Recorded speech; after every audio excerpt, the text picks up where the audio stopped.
ఓం మహాగణాధిపతయే నమః. ఓం గురుభ్యో నమః. ఓం శ్రీమాత్రే నమః. అరుణాం కరుణాతరంగితాక్షీం ధృతపాశాంకుశపుష్పబాణచాపాం అనిమాదిభిరావృతాం మయూకైః అహమిత్యేవ విభావయే భవానీం. శ్రీమాత్రే నమః. ప్రేక్షకులకి ఆ లలితాంబిక అమ్మవారి యొక్క అనుగ్రహం పరిపూర్ణంగా కలగాలని మనస్ఫూర్తి కోరుకుంటూ మనం ఈరోజు వార ఫలితాలు 12వ తేదీ నుంచి 18వ తేదీ వరకు ఉన్నటువంటి గ్రహస్థితి ఏ విధంగా ఉంది అని చెప్పి చూసుకున్నట్లయితే చంద్రుడు మిథున రాశి నుంచి సింహరాశి వరకు సంచరిస్తున్నాడు ఈ వారం. అదేవిధంగా మిథునంలో గురువుతో కలిసి ఉన్నాడు చంద్రుడు. దాని తర్వాత సింహం వరకు వస్తాడు. అండ్ కేతువు మనకి చూసుకున్నట్లయితే ఈ వారము ప్రధానంగా సింహరాశిలో ఉన్నాడు. మరియు అదేవిధంగా రవి శుక్రులు ఇద్దరు కూడా కన్యారాశిలో ఉంటూ రవి 17వ తేదీకి తులలోకి మారిపోవడము, బుధుడు కూడా కలిసి మనకి తులారాశిలో ఉన్నారు. మరియు అదేవిధంగా రాహు కుంభంలోని మీనంలో శని వక్రించున్నాడు. ఈ యొక్క గ్రహస్థితిని అనుసరించి ద్వాదశ లగ్నాల వారికి ఏ విషయాల పట్ల చాలా బాగుంటుంది, ఏ విషయాల పట్ల కాస్త జాగ్రత్త వహించాలి అనేటువంటి అంశాలు చెప్తుంది నేనైనప్పటికీ కూడా చెప్పేస్తుంది సాక్షాత్ లలిత అమ్మవారిగా భావిస్తూ ఒక్కొక్క విషయం గురించి మనం తెలుసుకుందాం. వృశ్చికం వారికి కనుక చూసుకున్నట్లయితే వృశ్చికం వారికి రాశినాథుడు 12వ స్థానంలో అష్టమాధిపతి లాభాధిపతి అయినటువంటి బుధుడితో కలిసి ఉన్నందుకు కొంచెం అవసరం లేకపోయినా అత్యవసరంగా, అంటే పెద్దగా నీడ్ లేకపోయినా కూడా అప్పు చేసి మరీ ఇన్వెస్ట్మెంట్ చేయాల్సినటువంటి కొన్ని డ్రాస్టిక్ నిర్ణయాలు తీసుకుంటారు. అలాగే ధన అభివృద్ధి యోగం అయితే బాగానే ఉంది. అష్టమ స్థానంలో మీకు చంద్రుడు గురువు కలిసి ఉండి 2వ స్థానాన్ని ఎప్పుడైతే వీక్షిస్తున్నాడో ధనపరమైనటువంటి విషయంలో చాలా బాగుంటుంది. దాని గురించి టెన్షన్ పడాల్సిన అవసరం లేదు, గుర్తుపెట్టుకోండి. అలాగే మరొక విషయం ఏంటంటే ఈ 3వ అధిపతి 5వ స్థానంలో వక్రించి ఉన్నందుకు, 4వ స్థానంలో రాహు ఉన్నందుకు విదేశాల్లో ఎవరైనా అక్కడ స్థిర నివాసం ఏర్పరచుకోవాలి అని అనుకునేటువంటి వారు ఏర్పరచుకోవడానికి, లేదు ఇక్కడ వద్దు మనం మారిపోవాలనుకునేటువంటి ప్రయత్నం చేసేటువంటి వారికి వీరిద్దరికీ కూడా అనుకూలంగా ఉంది ఇప్పుడు ఉండేటువంటి గ్రహస్థితి చెప్పాలంటే.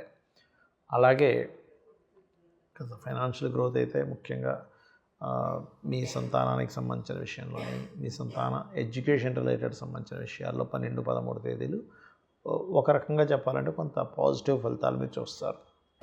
అలాగే కాస్త 13, 14, 15, 16 ఈ తేదీల్లో కాస్త జర్నీస్ ఎక్కువగా చేయడము. కాకపోతే మీరు 17, 18 తేదీలు తొందరపడి ఉద్యోగ సంబంధించినటువంటి అంశాల్లో ఎటువంటి తొందరపాటు నిర్ణయాలు తీసుకోకండి. అలాగే మరొక విషయం ఏంటంటే ఇక్కడ వివాహ జీవితము, ఎందుకంటే 12వ స్థానంలో కుజుడు బుధుడు ఉన్నాడు కాబట్టి వివాహ జీవిత సంబంధించినటువంటి అంశంలో ప్రధానంగా మీకు కలిగేటువంటి ఫలితాలలో ఈ ఇన్వెస్ట్మెంట్స్ కానివ్వండి, వివాహ జీవిత సంబంధించిన అంశాల్లో కానివ్వండి, ప్రధానంగా మీరు ఏదైతే ఉంటారో, అంటే ఏదైతే అనుకుని ఉంటారో మీరు ఫలానా సాధించాలని, ఇటువంటి విషయాల్లో కొంచెం, అంటే ముఖ్యంగా పార్ట్నర్స్తో కానివ్వండి, జీవిత భాగస్వామితో కానివ్వండి కొంచెం జాగ్రత్తగా ఉంటూ ఉండండి. ఇక మీరు నిత్యము చేయవలసినటువంటి దేవతా ఆరాధన దత్తాత్రేయుడి యొక్క ఆరాధన చేయండి.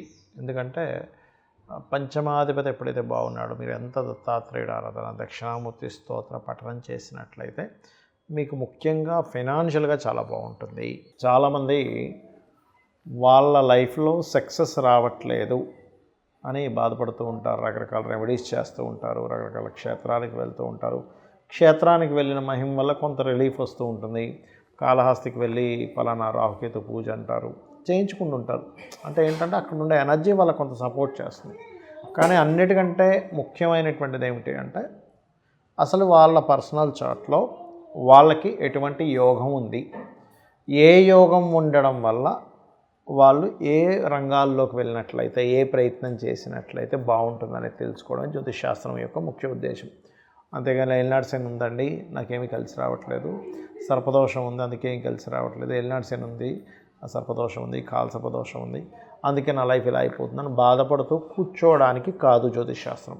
ఇట్స్ వెరీ క్లియర్గా మీరు ఇది చేయండి, ఈ సమయంలో చేయండి, ఇక్కడి చేయడం వల్ల మీకు బాగుంటుంది, ఇక్కడి చేయకుండా ఉండడం వల్ల బాగుంటుంది, మీరు వీళ్ళతో కలిసి ఉంటే బాగుంటుంది, వీళ్ళతో కలిసి ఉంటే బాగుంటుంది అనే విషయాలు కూడా చెప్తుంది. అంటే ఎలా అంటే ఇప్పుడు మీ యొక్క లగ్నం దేన్ని యాక్సెప్ట్ చేస్తుంది, లగ్నంలో అసలు ఎవరున్నారు, లగ్నం ఎలాంటి మెంటాలిటీ మీకు ఇచ్చింది అంటే మీ లగ్నంలో ఉండే గ్రహాలు మన మీద ప్రభావం చూపిస్తాయి.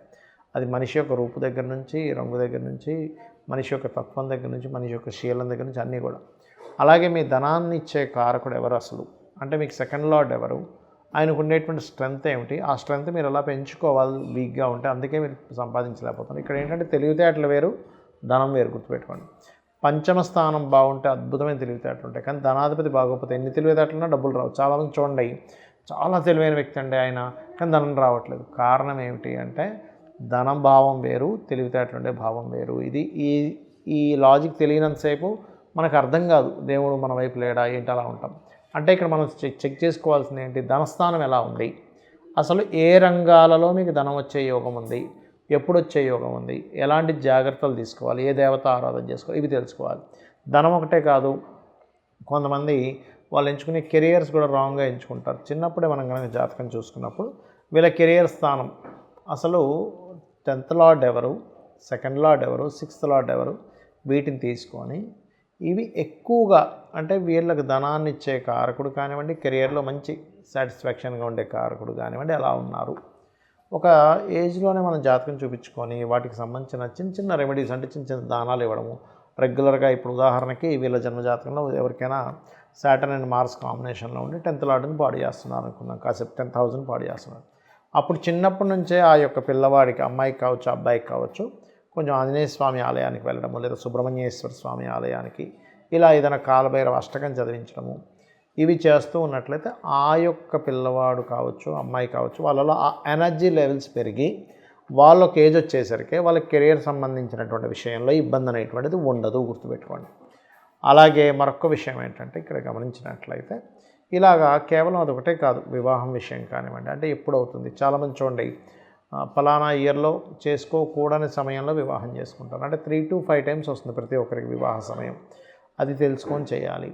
వివాహం ఒకటే కాదు, ఇన్వెస్ట్మెంట్స్ కానివ్వండి, సంతానంలో ఒక్కోసారి ఇబ్బంది వస్తున్నా, సంతాన అభివృద్ధి ఎలా జరగాలన్నా, కొంతమంది ఇక్కడ కాకుండా విదేశాలకు వెళ్ళి జాబ్ చేయాలనుకుంటారు. అసలు ఆ యోగం ఎంతవరకు బలంగా ఉంది, చేస్తున్న ప్రయత్నానికి విదేశీ యోగానికి ఎంతవరకు మీరు చేస్తున్న ప్రయత్నం కనెక్ట్ అవుతుంది, మీరు చేస్తున్న ప్రయత్నం నిజంగానే మీ విదేశీ యోగాన్ని యాక్టివ్ చేసేలాగా ఉందా లేదా, అసలు ఇది రైట్ టైమా కాదా, అది ఇన్వెస్ట్మెంట్ చేయడానికి అనుకోండి, వివాహం అవ్వడానికి అనుకోండి, విదేశాలకు వెళ్ళడానికి అనుకోండి, ఒక బిజినెస్ స్టార్ట్ చేయడానికి అనుకోండి. ఆస్ట్రాలజీ వెరీ క్లియర్గా మనం తీసుకునే స్టెప్ కరెక్టా కాదా అనేటువంటి చాలా స్పష్టంగా చెప్తుంది ఇక్కడ. కాకపోతే దీనికి ఏమిటంటే టైం పర్ఫెక్ట్గా ఉండాలి, టైంతో పాటు మీరుంటున్న ఇల్లు కూడా బాగుండాలి, గుర్తుపెట్టుకోండి. ఎలా అంటే ఇప్పుడు ఒక వ్యక్తికి పలానా దోషం ఉంది, ఇది జరగాలి ఇన్సిడెంట్ అంటే ఎగ్జాంపుల్ ఒక పోలీస్ స్టేషన్కి వెళ్ళాలి, లేకపోతే ఒక కేసులో ఇరుక్కోవాలి, ఆర్ సంథింగ్ వివాహ జీవితంలో గొడవలు రావాలి, లేదా చేస్తున్న బిజినెస్లో నష్టమో లాభమో రావాలి. అలాంటప్పుడు మీకు జాతకంలో మాత్రం మీకు బాగుంది, కానీ ఇల్లు కరెక్ట్గా సపోర్ట్ చేయట్లేదు. అంటే ఉత్తర స్థానం పాడైపోయింది, ఉత్తరంలో బాత్రూమ్స్ ఉన్నాయి లేదా ఆగ్నేయంలో బాత్రూమ్లు ఉన్నాయి. అప్పుడు ఏమవుతుంది, ఫైనాన్స్ని క్రియేట్ చేసేటువంటిది ఏదైతే ప్లేస్ ఉంటుందో, మీ గృహం ఏదైతే ఉందో అది రెంట్ హౌస్ అయినా ఓన్ హౌస్ అయినా కూడా అది సపోర్ట్ చేయట్లేదు. అంటే ఎలా అంటే ఇప్పుడు చూడండి, ఒక ఇంజెక్షన్ ఇస్తే ఒక వ్యక్తికి ఎనర్జీ వస్తుంది, కానీ బాడీ కనుక సపోర్ట్ చేయకపోతే వాళ్ళు తీసుకున్న పిల్ కానీ ఇంజెక్షన్ కానీ ఎలా అయితే అది సపోర్ట్ చేయదో, అలాగే మన జన్మజాతకంలో జాతకం బాగుంది ముందుకు వెళ్తుంది, కానీ ఎక్కడో రావాల్సినంత మనకి రావట్లేదు దాని యొక్క అవుట్పుట్ అన్నప్పుడు గృహంలో ఎక్కడో ఏదో దోషం ఉంది. రెండు బాగున్నాయి, వాస్తు బాగుంది, జ్యోతిషం బాగుంది, జాతకం బాగుంది, అద్భుతంగా ఉంటుంది. సమ్ టైమ్స్ ఏమవుతుంది, వాస్తు మాత్రం చాలా బాగుంది కానీ జాతకం అంత గొప్పగా లేదన్నప్పుడు అక్కడ కూడా అదే సేమ్ ప్రాబ్లం వస్తుంది. అంటే ఇల్లు మాత్రం సపోర్ట్ చేస్తుంటుంది, జాతకం మాత్రం అతన్ని ఇబ్బంది పెడుతూ ఉంటుంది. అప్పుడు ఇంటి యొక్క సపోర్ట్ వల్ల కొంత సేవ్ అవుతుంటాడు, జాతకానికి సంబంధించిన రెమెడీస్ చేసుకుంటుంటాడు. అంటే ఇక్కడ ఏంటంటే ఫస్ట్ ఆఫ్ ఆల్ మీ గృహము, మీ యొక్క జన్మజాతకము అసలు ఎటువంటి స్థితిలో ఉన్నాయి అనే దాన్ని తెలుసుకొని మీరు కనుక ముందుకు అడుగు వేసినట్లయితే 100% మీ లైఫ్ ఆనందదాయకంగా ఉంటుంది. శ్రీమాత్రే నమః.